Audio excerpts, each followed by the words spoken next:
Hey, my name is David Kunle Agunbiade, aka welcome to this week's podcast. Now, before we get into it, watch this clip for a couple of seconds.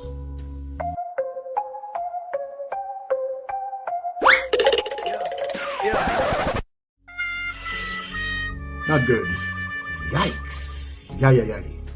Deeply embarrassing. Now, as you probably know, that was Emmanuel Macron, the president of France, and his wife Brigitte. Wow. Where does one even start? I think the best way to encapsulate this for me is really a classic case of the dog bites the man, nobody pays attention. But when the man turns around, grabs the dog and bites it, everybody sits up. Why do I say that? Isn't it funny how the world has just coasted on, moved on, like nothing happened? Would we have moved on so swiftly, so casually, if that script was flipped? If that was Emmanuel Macron doing that to Brigitte? And you see, it exposes two things. I mean, for me anyway, those are the two things that jumped out at me. One is the hypocrisy of the West. And why do I say the hypocrisy of the West? Because they give us the cancel culture. All right? And we know what that's about. We know what that's done to a lot of lives, a lot of people. Rightly so in many cases, I have to say, rightly so. So it makes you wonder, if Emmanuel Macron had been the one that had clipped Brigitte around the air or shoved, as some people have said, what sort of conversations would we be having right now? The world would probably be calling for his resignation. The French people would have gone to town on him, calling for his head on a platter. How dare you? What a monster. What a dog. But she's done it to him and everyone's moved on. What I've come across online more than anything else are jokes, caricatures, cartoons, lightheartedness. Some have gone as far as to suggest that she probably still thinks she's his teacher. Well, you know, she used to be his teacher when he was 15 and she was 39 when they started dating. So maybe she thinks I mean, that's ridiculous. Come on, that's me being flippant now. But I have come across that. Oh, it's been insinuated.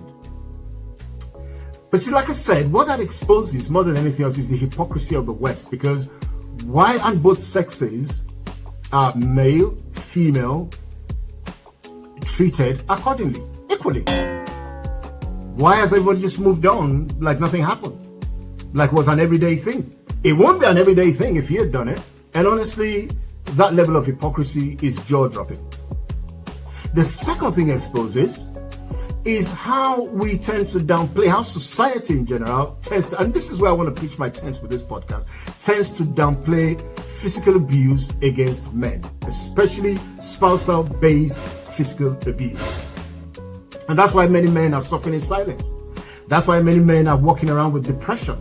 That's why many men are on the verge of committing suicide, because they can't talk to anybody about it, because they run the risk of getting laughed at. They can't even report it at the police station because it's not taken as seriously as if a woman reports it. We've seen a demonstration of that again online. And it shouldn't be downplayed. And you know, I've heard people say, oh, well, look, come on now, let's not make a big deal of it. It was just a gentle shock. No, it wasn't a gentle shock. It was physical abuse, all right? Because two things constitute physical abuse. One, hostility. That was very evident. She wasn't playing with him. She meant it. And the touch was unsolicited. And those are the only things you need. Hostile and unsolicited. Those are the two elements that constitute physical abuse. And you know, this is June. Incidentally, this happens to be Men's Mental Health Month. So I think these are conversations that need to be had. So if you have a friend, a brother, a cousin, or whoever who you know is in this sort of situation, then you need to step in and you need to intervene. You need to help. They need to talk to somebody. They need to walk away from the relationship. They need to get some sort of intervention. Because like I said earlier, a lot of men are walking around on the verge of suicide because they're going through it. They have no outlet, no one to talk to about it. But those are my thoughts. What are yours? I look forward to hearing them in the comment section. Till I come your way again, don't hit anybody and don't get hit. Take care. Bye.